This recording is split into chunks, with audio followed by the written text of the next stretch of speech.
Il est 20 h, voici les titres de l'actualité de ce vendredi 26 mai. À la une ce soir, l'Empire du Milieu a les finances, la République démocratique du Congo, un potentiel naturel transformable en richesse, un partenariat gagnant-gagnant est inéluctable.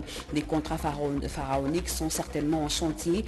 Le président de la République démocratique du Congo et le président chinois ont signé des mémorandums d'entente. Les pluies diluviennes ont créé de nombreux sinistrés à Calais. À Kwamount, la barbarie humaine a fait des ravages. L'Église du Christ au Congo allie le transcendantal et le matériel. Elle a apporté assistance en matériel médicaux à ces infortunés. Après 10 ans de pied de grue devant la porte de l'initiative de principe volontaire, la République démocratique du Congo a été admise à la plénière du 25 mai dernier à Londres. Les droits humains, même dans les exploitations des mines et des hydrocarbures, l'engagement est pris par la République démocratique du Congo. Très heureuse de vous retrouver à travers cette grande édition d'information sur la RTNC. Mesdames et messieurs, bonsoir. Tête à tête, Félix Tshisekedi et Xi Jinping, au 3e jour de son séjour de travail en Chine, le président de la République démocratique du Congo a rencontré son homologue chinois. À la clé, une enveloppe à titre d'aide humanitaire pour les déplacés de l'Est de la RDC. À cela s'ajoutent 4 accords de coopération dans plusieurs secteurs porteurs de croissance et de développement. Blandine Zovo. Vendredi 26 mai 2023, journée inoubliable qui constitue le point d'orgue de la première visite d'État du président Félix-Antoine Tshisekedi Tshilombo en Chine. Sous un décor dominé par le rouge, couleur principale du drapeau chinois, le président Xi Jinping apparaît sur l'esplanade accompagné de son épouse. Vint enfin le cortège de son hôte de marque, soigneusement escorté. Félix-Antoine Tshisekedi Tshilombo, enfin devant son homologue Xi Jinping, les instants de chaleureuses salutations accompagnés de leurs épouses respectives.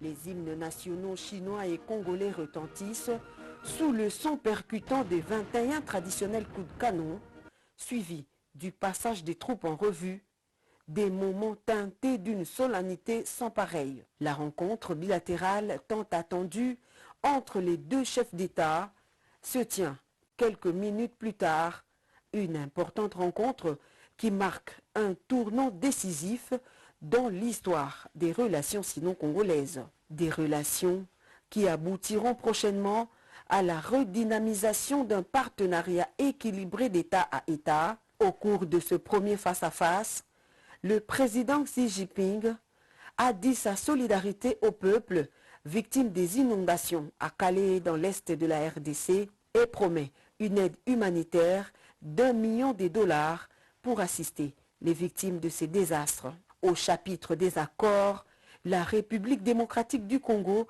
en rafle 5 au total. Le premier porte sur l'investissement dans les ressources et la coopération écologique. Le second est un protocole d'entente sur l'échange et la coopération en matière d'information et de la communication. Le troisième. Et bien avant cela, dans la matinée, le chef de l'État a été reçu par les personnalités de 2 principales institutions de la Chine. Il s'agit du président de l'Assemblée populaire de Chine et du Premier ministre chinois au siège du Parlement de Chine. 2 rencontres entrecoupées par la visite du monument des héros. Suivez. L'Assemblée populaire de Chine, Parlement monocaméral et législatif de la Chine, est l'une des institutions qui joue un rôle crucial dans le système politique du pouvoir en place. Devant le président du Parlement chinois, le chef de l'État Félix-Antoine Tshisekedi Tshilombo a évoqué les questions liées au renforcement du partenariat économique historique entre la RDC et la Chine. S'agissant de l'agression injuste que subit la RDC face à son voisin le Rwanda depuis des décennies, Félix Tshisekedi sollicite l'appui de la Chine en sa qualité de membre permanent du Conseil de sécurité des Nations Unies pour une paix durable à l'est de la RDC, mais aussi obtenir des sanctions sévères contre son voisin agresseur. Très attentif, le président de l'organe délibérant chinois, Zhao Leji, rassure que son pays, par l'entremise du président Xi Jinping, tient à conserver le rapprochement avec la RDC dans tous les domaines porteurs du bien-être au peuple des deux pays.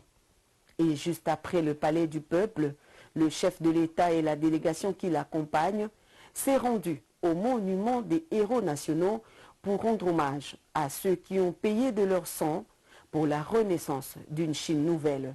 Sur la couronne de fleurs posée sur le perron du monument leur dédié, l'on pouvait lire, je cite, « Une profonde mémoire aux héros du peuple chinois ». Fin de citation. Ce premier round des activités du président de la République s'est achevé avec l'entretien avec le Premier ministre chinois, Li Qiang. Les deux personnalités ont passé en revue la coopération bilatérale et les sujets d'intérêt commun. Cette visite d'État en Chine a également permis au président de la République, Félix Antoine Tshisekedi Tshilombo, de se remémorer l'histoire d'une nation devenue forte sur le plan commercial. Le chef de l'État a fait la ronde des sites historiques, notamment le mausolée Mao Tse-tung, la cité interdite, le musée communiste. Félix Antoine Tshisekedi Tshilombo a immortalisé son passage à travers quelques phrases dans le livre d'or Blandine Zovo et Chichibita. C'est une tradition qui résume l'âme des us et coutumes chinoises. Pour une visite officielle d'un chef d'État, les autorités chinoises suggèrent à leur hôte de marque un passage utile à des sites qui racontent l'histoire tumultueuse et glorieuse du vaste territoire chinois depuis la préhistoire. Le président de la République Félix Antoine Tshisekedi Tshilombo n'a pas dérogé à cette tradition en mettant à profit le deuxième jour de son séjour pour se rendre aux différents sites hautement symboliques lui proposés. Première étape, le mausolée de Mao Tse-tung qui accueille la délégation congolaise. C'est sur ce site hautement sécurisé que repose à jamais le leader emblématique et l'homme qui a forgé la Chine et a fait d'elle une nation forte et moderne. Un monument sépulcral situé en plein cœur de Pékin. C'est à cet endroit couvert de marbre qu'est exposé le corps embaumé de celui qui a dirigé des mains des maîtres la République populaire de Chine entre 1945 et 1976, année de sa mort.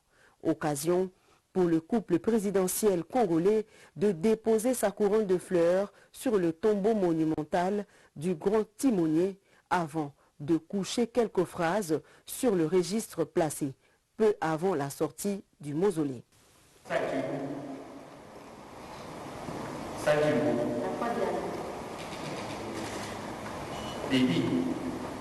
se termine la cérémonie de renouvellement. Et à quelques encablures de là, le musée communiste situé à l'est de Beijing. L'imposant bâtiment qui accueille le chef de l'État et toute sa délégation raconte toutes les péripéties de la révolution chinoise depuis le XVIIe siècle, d'où partira le tout premier manifeste qui a consacré le début du Parti communiste. Le couple présidentiel suit avec une attention soutenue le récit d'une civilisation 5 fois millénaire qui a bravé vents et marées jusqu'à se construire une identité unique et respectable à l'échelle mondiale. La structure couvre 6,5 hectares avec une longueur frontale de 313 mètres et une hauteur de 4 étages. Le musée communiste compte une trentaine de salles d'exposition, des installations de stockage ultra-modernes et possède une collection de plus d'1 million d'objets précieux et rares que l'on ne trouve nulle part au monde. La cité interdite, dernier site à accueillir le président de la République, Félix Antoine Tshisekedi Tshilombo. Ce site représente le palais impérial de Pékin dont la construction remonte entre 1406 et 1421, une vaste concession qui s'étend sur 72 hectares et fait partie des palais les plus anciens et le mieux conservés de Chine. Cité interdite, résidence des empereurs chinois, de leurs familles et de ceux qui étaient à leur service. Son accès était strictement interdit au peuple et à toute personne ne faisant partie d'aucune lignée royale. Restons en Chine, nous sommes en ligne avec le ministre de la Communication et des Médias, Patrick Mouyaya. Bonsoir Monsieur le ministre, vous êtes dans la suite du président de la République. Qu'est-ce que nous pouvons retenir de ce tête-à-tête entre Félix Tshisekedi et Xi Jinping? Bonsoir. D'abord, vous savez, depuis quelques jours que le président de la République a entamé cette visite d'État en République populaire de Chine, à l'invitation de son homologue Xi Jinping. Et donc, après la journée consacrée hier, suivant le protocole chinois, les deux parties ont convenu d'apporter la relation au niveau global et stratégique. Donc, ce ne sera pas simplement une relation bilatérale classique, mais aujourd'hui, nous voulons aller sur des questions global stratégique. Un partenariat global et stratégique, ça veut dire c'est un niveau élevé en termes de coopération. Cette coopération qui va porter sur plusieurs points, notamment sur la question des mines, sur la question de l'agriculture, sur la question du numérique, sur la question de l'environnement, sur la question de la communication, des cultures, etc., suivant les différents mémorandums qui ont été signés. Mais il faut noter que la discussion entre les deux chefs d'État, j'y ai pris part, s'est déroulée dans un climat serein et dans un climat très fraternel, parce que le président chinois a commencé d'abord par dire sa compassion et sa solidarité au président de la République après les événements que nous avons connus, tristes événements de Calais, avec une contribution du gouvernement chinois pour permettre d'appuyer les efforts du gouvernement dans la gestion de cette crise. Mais il y a eu d'autres annonces qui concernent quelques annulations des dettes qui pourra évidemment faire l'objet d'autres communications futures. Voilà plus ou moins comment s'est déroulée la réunion d'aujourd'hui. Monsieur le ministre, quelle est l'opportunité de cette visite qui intervient quelques semaines après la publication du rapport de l'IGF sur le contrat chinois? Cette visite d'État aurait pu avoir lieu depuis bien longtemps. Il fallait d'abord que les conditions soient réunies. Vous savez que la Chine traversait un moment de Covid, etc.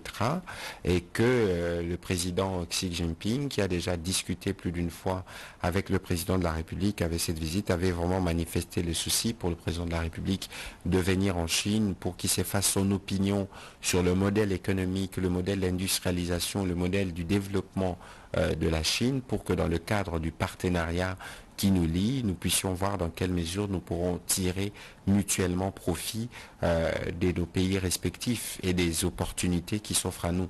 Et donc la question de TFM ou la question des SICOMIN, c'est des questions qui sont déjà prises en charge, qui suivent leur cours, mais ici, parce qu'on parle d'amitié, parce qu'on parle de sincérité, je pense que ce qu'on peut retenir, c'est qu'il a été convenu que les questions doivent se régler entre les deux parties et non pas recourir à des juridictions ou à l'arbitrage.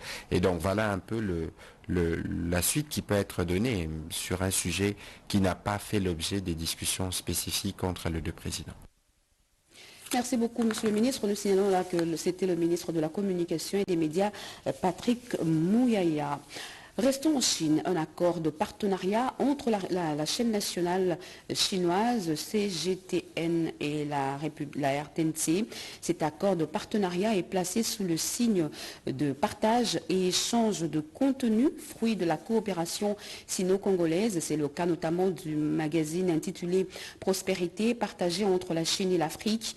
Pour le directeur général de la RTNC, Sylvie Elengue-Niembo, la CGTN mettra à la disposition de la RTNC des programmes divers et la RTNC va envoyer une équipe en Chine pour une série de productions. En images, le Premier ministre Jean-Michel Samaloukonde est arrivé hier à Goma, dans la province du Nord Kivu, tard dans la soirée. Déjà à l'aéroport, le chef de l'exécutif national a circonscrit le cadre de sa mission. Patine Tondouango. Il est 2 heures du matin.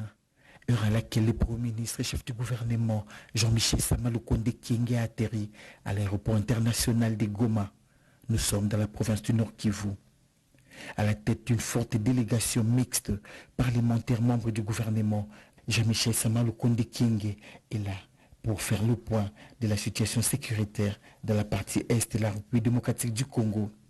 À l'aéroport, le gouverneur militaire Constant Dima était présent, ainsi que d'autres autorités politico-administratives pour un accueil chaleureux à l'hôte des marques de la province.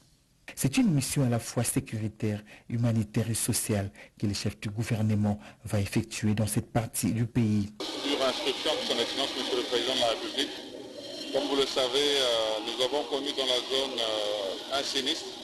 Au-delà déjà de cette situation d'insécurité que nous vivons ici dans les provinces du Nord Kivu et du Ituri, et même un peu du Sud Kivu, c'était important que, après que nous ayons déclaré la zone sinistre, nous venions apporter des solutions dans le domaine social, au niveau de la santé, parce qu'il y a toujours un apport sanitaire à apporter en termes d'appui en médicaments. Pour d'abord réconforter et apporter le soutien du gouvernement aux victimes de la catastrophe naturelle des Calais dans le Sud Kivu, qui a fait 500 morts et plusieurs dégâts matériels. Par la suite, Jean-Michel Sama Lukonde Kyenge, qui ne jure que sur les retours de la paix et de la sécurité dans cette partie est du pays, va évaluer la situation sécuritaire avec les autorités de la place. Mais nous avons aussi voulu être avec l'institution qui est l'Assemblée nationale, qui bien sûr tous les jours nous donne des recommandations. Donc nous sommes ici avec le deuxième vice-président de l'Assemblée nationale qui est Calais. Nous allons travailler pas seulement au niveau du gouvernement, mais aussi avec l'appui du Parlement, notamment avec les députés. Cette population qui réclame la paix et la sécurité a aussi besoin de booster le développement qui passe par la réhabilitation et la construction des infrastructures nécessaires. Nous voulons apporter notre appui au niveau de l'OPD pour s'assurer de la réouverture de la RN2. Nous allons aussi avoir l'implication du ministère de la Défense, notamment avec l'armée, du point de vue du génie militaire et même du point de vue médical, qui pourront nous venir en appui. Malgré son agenda chargé, le Premier ministre Jean-Michel Sama Lukonde Kyenge, qui fait de la sécurité la priorité des priorités de son gouvernement, vient pour la énième fois défouler le sol de Goma dans le Nord Kivu. Avec un programme qui prévoit certainement la visite des réconforts aux victimes des inondations des Calais. Les chefs du gouvernement, porteurs de l'espoir de la population de l'Est de la République démocratique du Congo, est enfin là pour matérialiser la vision du chef de l'État Félix Antoine Tshisekedi Tshilombo, qui place l'homme au centre de tout intérêt. Depuis l'aéroport international de Goma, Pati Tondoro Kizunda pour la radio-télévision nationale congolaise. Toujours à Goma, les humanitaires locaux et internationaux étaient tout à l'heure autour du Premier ministre. Le sujet lié aux déplacés de guerre a été passé au peigne fin. Jean-Michel Sama Lukonde Kyenge, chef du gouvernement, a décidé évaluer la situation sécuritaire dans le Nord Kivu et en Ituri au cours d'une réunion de sécurité qu'il a présidée. Pati Tondouango. Le Premier ministre a foulé le sol de Goma tard dans la nuit de jeudi à vendredi 26 mai 2023. Jean-Michel Sama Lukonde Kyenge place la situation sécuritaire au centre de son séjour dans l'est du pays. Le chef du gouvernement a aussitôt présidé pendant plus de 3 heures le conseil de sécurité élargi à quelques parlementaires et membres du gouvernement faisant partie de sa délégation. Avec le gouverneur militaire du Nord Kivu, Constant Dima, il a été question d'évaluer la situation sécuritaire de la province avec les autorités politico-administratives locales. Nous lui avons peint la situation générale de la province. La situation sécuritaire en province du Nord Kivu est très préoccupante suite à la guerre d'agression que nous subissons. Et aussi la situation humanitaire avec plus de 2000 déplacés de guerre. Vous savez, nous avons 2 secteurs opérationnels. Au Grand Nord, il y a l'activisme des ADF-MTM qui depuis des années sont en train de massacrer notre population, à faire ce que cette population-là cède de la terre pour qu'eux occupent cette partie de la République, dans le territoire de Béni, pour en faire un califat. Et c'est que les Congolais les Nord-Kivusiens ne peuvent jamais accepter. Et ici, au sud, nous faisons face à l'agression où aujourd'hui, vous savez, le Rwanda avec son bras séculier M23 ont conquis donc quelques localités donc dans le territoire de Rutshuru, Masisi, Nyiragongo et aujourd'hui tout autour de la ville de Goma. C'est pourquoi je dis que la situation reste préoccupante. L'état de siège décrété dans ces deux entités issues de la décentralisation justifie le déplacement de Goma du gouverneur militaire Johnny Luboya Kanchama de l'Ituri, avec qui le Premier ministre a eu une autre réunion de sécurité. La série de réunions du chef d'exécutif national avec les autorités et certaines couches sociales lui permettra d'avoir plus d'informations sur la situation sécuritaire dans l'est du pays, mais surtout de trouver des solutions idoines à cet épineux problème. Après l'assistance humanitaire de la présidence de la République aux sinistrés de catastrophes naturelles de Kassindi, Calais et Kwamount, un lot des matériels médicaux constitués de lits d'hôpitaux, de chaises roulantes, thermomètres et autres a été remis aux représentants de ces sinistrés par le président national de l'Église du Christ au Congo, Kabamba. Sur cette table, un échantillon de matériel médico-sanitaire pour les différentes zones de santé des provinces touchées par les catastrophes naturelles, notamment la province du Sud Kivu et celle du Nord Kivu. Ces dons de la présidence de la République est constitué des lits d'hôpitaux, des thermomètres, des chaises roulantes, des pannes et autres. Ces dons a été remis aux bénéficiaires par le président de l'Église du Christ au Congo. André Bokondoa appelle à la facilité de l'acheminement de ces matériels jusqu'à leur destination. Chargé de faire le dispatch de ces matériels médicaux, le secrétaire général au diaconat rassure d'en faire une bonne distribution. Pour moi, le mot le plus important serait adressé à ceux qui vont prendre ce matériel pour que ça arrive réellement aux destinataires qui ne puissent pas utiliser ça pour autre chose. Et aux nécessités, voilà le soulagement qui vient à partir du président de la République. Une des représentants de ces sinistrés à cette cérémonie a remercié les garants de la nation pour ces gestes d'un digne père envers ses enfants en situation difficile. Nous présentons nos sincères remerciements à l'Église du Christ au Congo représentée par le révérend André Bokondoa. Aussi, par son canal, nous savons que ces remerciements vont directement atteindre le président de la République qui n'a pas tardé à compatir avec les populations en détresse à l'est de la République démocratique du Congo. Ces matériels serviront à la prise en charge des urgences sanitaires de la population de ce coin. Parmi ces urgences, les maladies potentiellement épidémiques, comme le choléra. Un lot important des matériels médicaux composés essentiellement des matelas et une enveloppe dont de maman Marthe Kassaluchi, ce qui dit en faveur cette fois-là des malades et femmes à la maternité longtemps bloquées à l'hôpital mère et enfants de Barumbu, Rodé Panda. Elle a célébré son anniversaire le 20 mai dernier. En guise de souvenir de ce jour de la maternité de sa naissance, Maman Marthe Kassaluchi Tsekedi a pensé apporter une aide au centre mère et enfants de Barumbu à travers son association de femmes et promotion AFEPRO. C'est un grand lot de matériel composé de matelas doublé d'une enveloppe d'argent pour le paiement des factures des démunis longtemps bloqués à l'hôpital faute de moyens et dont les frais ont demeuré en souffrance. Au nom de Maman Marthe Kassaluchi Tsekedi, sa représentante Geneviève Beya, présidente de l'association Femmes et Promotion, a procédé à la remise de ces dons avant de placer un mot pour la circonstance. Nous sommes ici à l'occasion de l'anniversaire de Maman Marthe Kassaluchi Tsekedi à l'hôpital Centre Mère et Enfants, le cadeau que vous venez de voir. Et ensuite, elle a payé toutes les factures qui étaient en souffrance pour les malades, notamment les nouveau-nés, les opérés, enfin pour tous les malades ici.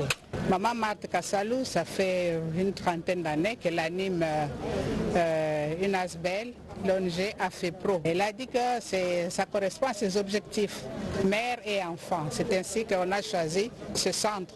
Mais il n'est pas le seul centre, on pourra étendre l'aide à d'autres centres. Au nom des bénéficiaires composés essentiellement de ses administrés, le bourgmestre de la commune de Kinshasa a prononcé quelques paroles de gratitude et de satisfaction à l'endroit de leur bienfaitrice. C'est un message de remerciement en faveur de Maman Marthe qu'elle vient de poser à l'endroit de la population population de la commune de maire de Kinshasa. Dieu puisse la garder encore longtemps sur cette terre des hommes pour qu'elle continue à multiplier de telles actions en faveur de la population congolaise. L'amour pour son semblable consiste aussi à partager le peu que l'on a avec les autres, mais plus encore que le fort soutienne les faibles. C'est tous les sens que l'on peut donner à ces gestes. Maman Marthe Kassalu Tshisekedi. Le bâtiment de la fonction publique, témoin de l'indépendance, mais aussi berceau de supplice des fonctionnaires de l'État avec la place Golgotha, ne va pas échapper au vent nouveau qui souffle avec le vice-premier ministre, ministre de la fonction publique Jean-Pierre Liaou. Il a donné le premier coup de pioche pour la réhabilitation de ce bâtiment de fond en comble. Nadine Kilocho, Cédric Kenina et Moké Malouma.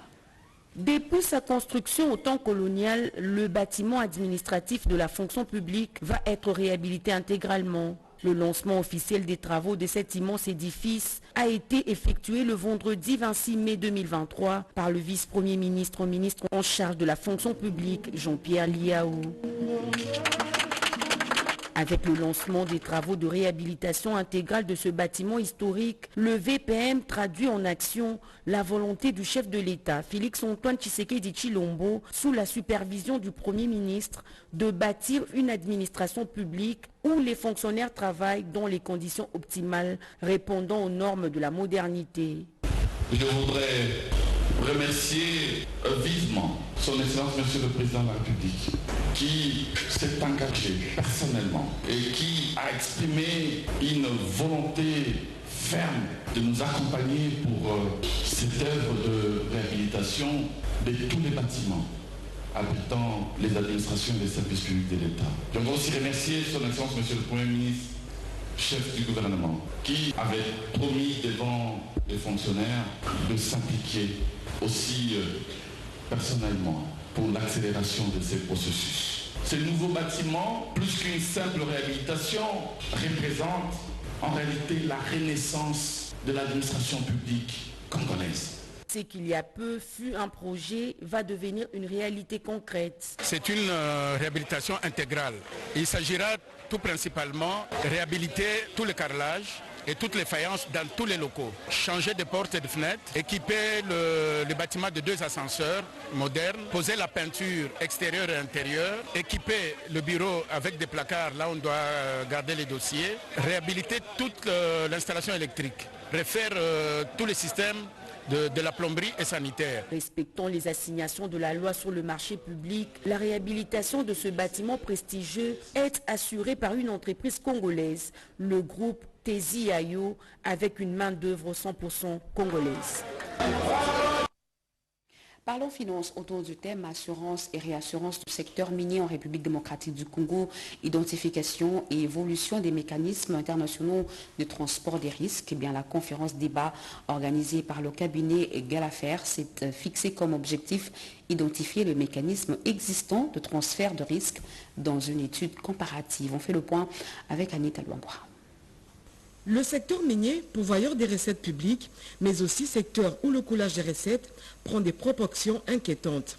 D'où la nécessité d'identifier les mécanismes existants dans le transfert des risques, l'évaluation théorique des flux financiers par des estimations basées sur les chiffres de production, l'amélioration de la transparence pour garantir le climat des affaires. Ces assertions résument à elles-mêmes les objectifs poursuivis par cette conférence initiée par le ministère des Finances et le cabinet d'experts en matière d'assurance de gestion de risque, Gallagher Re, reconnu mondialement. Donc aujourd'hui voit le lancement d'une étude extrêmement ambitieuse, mandatée par le ministère des Finances, en partenariat avec le régulateur ARCA, qui en fait nous incombe une mission très spécifique, qui est celle de l'identification des flux de primes et d'investissement du secteur minier et assurantiel en RDC pour l'identification des solutions. Dans la pratique, il sera question d'identifier les causes qui influent négativement sur la chaîne de production minière et des assurances pour aboutir à un rapport final au plus tard au mois de novembre. Démarche qui sera menée conjointement avec le gouvernement de la République. C'est dans ces cadres que le ministère des Finances a lancé cette étude pour lui permettre d'avoir réellement les informations nécessaires pouvant nous servir non seulement comme outil de sensibilisation, mais réellement avoir la maîtrise des évasions qui est caractérisée dans ce secteur des assurances, dans le secteur minier. Son domaine de prédilection est le courtage en assurance et réassurance dans l'industrie minière. Gallagher Rennes compte offrir ses services dans la digitalisation du secteur des assurances en mettant en place un écosystème sur demande du ministère des Finances. Après les exploitants miniers, aujourd'hui c'est le tour des acteurs de l'immobilier d'être à l'école de la lutte contre le blanchiment des capitaux et financement du terrorisme. La CNRF, cellule nationale de renseignement financier, a voulu le sensibiliser sur ce fléau. Guy Matoudou.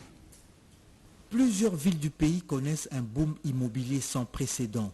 Les constructions poussent du jour au lendemain et l'opinion se pose la question sur la provenance des moyens qui servent à ériger ces différentes bâtisses. C'est justement pour répondre à cette interrogation que la CNRF a convié les acteurs de l'immobilier à une journée de sensibilisation pour lutter contre le blanchiment de capitaux dans le secteur immobilier. Certains immobiliers restent très vulnérables au blanchiment des capitaux.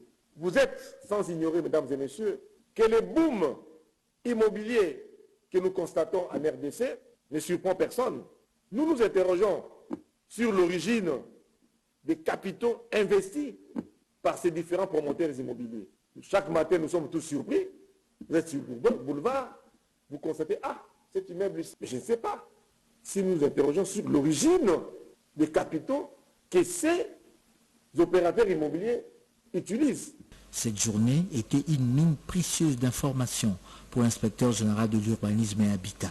Tous ceux qui sont dans le terrorisme, ils essaient de blanchir cet argent-là dans l'immobilier. Et même aussi dans le terrorisme d'État. Ceux qui détournent l'argent à gauche, à droite, première chose, c'est chercher à acheter des maisons. C'est comme ça que nous souhaitons connaître, tel que la loi le souhaite, avant l'autorisation de bâtir, tel immeuble, ça va coûter combien, d'où provient cet argent-là et comment il va exécuter sur le terrain. La CNRF a recouru à l'expertise d'un formateur canadien et de la coopération technique allemande. La RDC est officiellement membre de l'initiative de principe volontaire, la plénière de cette organisation qui veille aux droits humains dans les industries extractives a adopté à Londres le dossier de la République démocratique du Congo en présence du ministre des Droits humains, Albert Fabrice Puela. Edith Chala pour le commentaire.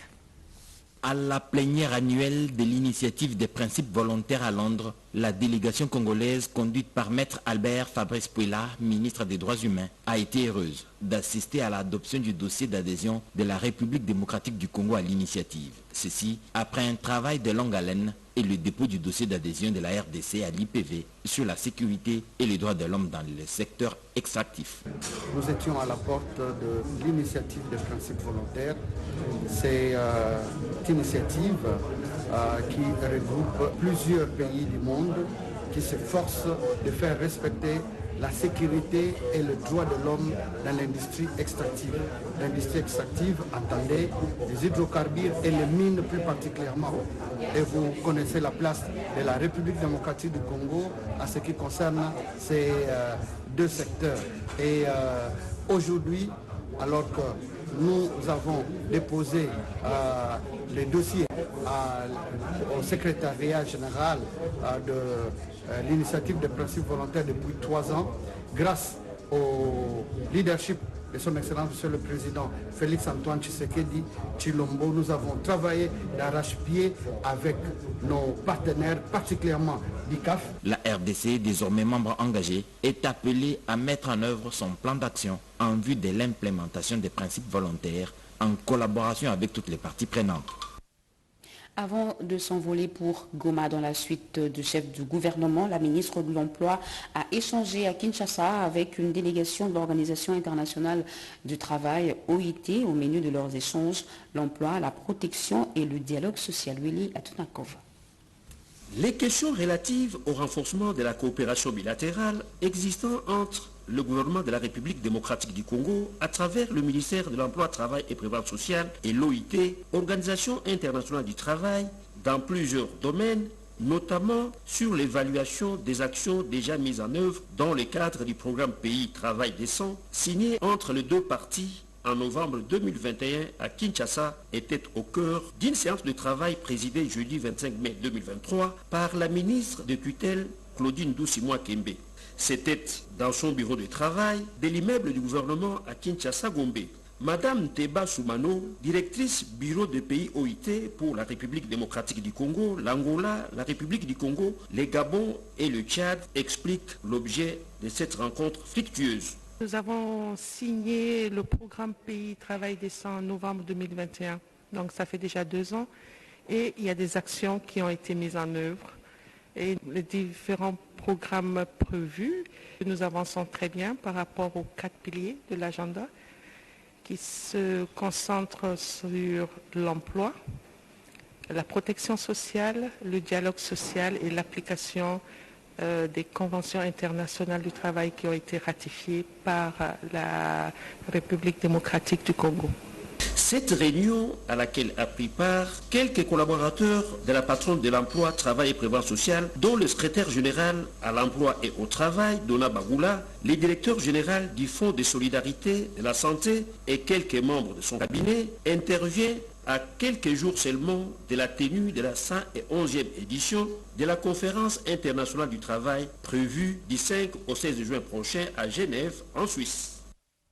Parlons environnement, la génération future sera aux prises avec les conséquences du changement climatique au cours d'une conférence débat organisée par Géopolis à l'IFASIC. Le professeur Raphaël Ngoy a présenté les dangers et les enjeux des minerais stratégiques et de la transition énergétique en République démocratique du Congo. Les détails avec Joël Kayembe et Siandé Imaka.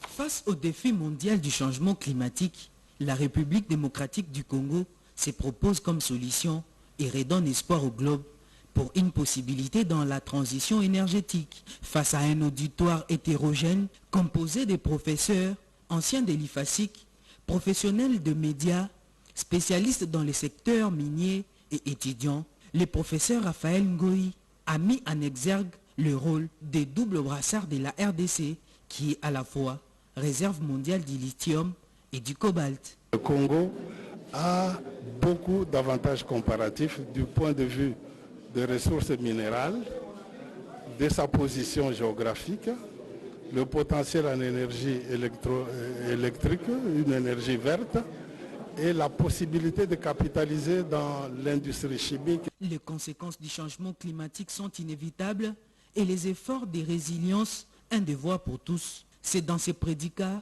que Géopolis trouve la motivation à sensibiliser. Nous avions rentré dans cette maison pour pouvoir aussi apporter aux étudiants, mais surtout aussi au corps professoral, les clés de compréhension de l'enjeu congolais. Nous sommes dans une situation assez critique par rapport au pays. Il fallait que les intellectuels, les jeunes, qui vont diriger ce pays, en tout cas demain, puissent avoir les clés pour comprendre la nature et l'ampleur de la crise. Cette conférence a été marquée par la remise des diplômes de mérite pour le travail et l'engagement dans la formation des étudiants, aux enseignants, notamment au professeur Malembe Tamandiak, fondateur de l'ISTI, actuel IFASIC. Et pour finir en images, les nouvelles dispositions du statut des mandataires publics dans les entreprises de portefeuille de l'État reprises dans le dernier décret du Premier ministre a été adopté ou ont été adoptés à l'unanimité par l'Assemblée générale des lignes maritimes congolaises. Chemin Dondo. Les entreprises du portefeuille de l'État congolais sont appelées à se conformer aux recommandations de décret du Premier ministre du 12 avril 2023. Sur le statut des mandataires publics aux lignes maritimes congolaises, l'Assemblée générale représentant l'actionnaire unique, l'État congolais a adopté à l'unanimité des propositions du conseil d'administration de l'armement national. Une satisfaction pour le président du conseil d'administration, Lambert Mende Omalanga. S'adapter à cette nouvelle disposition qui a été édictée par l'État, qui est le propriétaire des entreprises du portefeuille. Naturellement qu'il s'inscrit dans le plan de relance de notre entreprise, mais je tiens à préciser que le décret du Premier ministre porte sur l'ensemble des entreprises du portefeuille de l'État, pas seulement des lignes maritimes congolaises. Les géants des mers va s'adapter aux nouvelles dispositions de ces décrets édictés par l'État congolais, son propriétaire, de propositions qui s'inscrivent dans le plan de relance 2023-2027 de LMC, a rassuré le PCA. Toutes les dispositions du statut des mandataires qui prêtaient à confusion ont été traitées au cours de ces travaux qui ont pris 2 jours. Ce communiqué, la Direction générale de l'autorité de régulation du secteur de l'électricité, ARE, en sigle, a pris connaissance d'une vidéo relayée ce 25 mai 2023 dans les réseaux sociaux faisant état d'une personne gravement brûlée lors d'une intervention dans une cabine de la SNEL SA située au croisement du boulevard du 30 juin sur l'avenue Mbujimaï dans la commune de la Gombe à Kinshasa, tout en déplorant cet incident malheureux. L'ARE rappelle à tous les opérateurs du secteur de l'électricité leur obligation de s'assurer que seul leur personnel habilité et identifiable soit autorisé à accéder à leurs installations techniques et y réaliser les manipulations d'exploitation, maintenance et réparation, tout en disposant des équipements et protections individuelles appropriés ainsi que des matériels requis. En outre, l'ARE invite tous les opérateurs du secteur de l'électricité à se conformer strictement aux prescrits de l'arrêté ministériel du 27 avril 2017 fixant les conditions et les modalités d'agrément des experts indépendants, des prestataires de services dans le secteur de l'électricité et des fournisseurs des matériels et des équipements des installations électriques de froid et de climatisation, spécialement en son article 2, alinéa 2, qui dispose que toute maintenance des installations électriques publiques ou privée doit être effectuée par une personne physique ou morale dûment qualifiée ou agréée. Faite à Kinshasa le 25 mai 2023 pour l'ARE, professeur, docteur, ingénieur Sandrine Moubenga Ngalula, PhD, directeur général. Fin de ce journal, mesdames et messieurs, merci de l'avoir suivi. Merci à vous qui nous suivez à New York aux États-Unis. L'actualité continue sur nos antennes. Retrouvez à 23h Gaëtan Magalano. Moi, je vous reviens demain à 20h avec le même plaisir. Très bonne suite de programme sur la chaîne nationale et début de week-end à tout et à tous. Au revoir.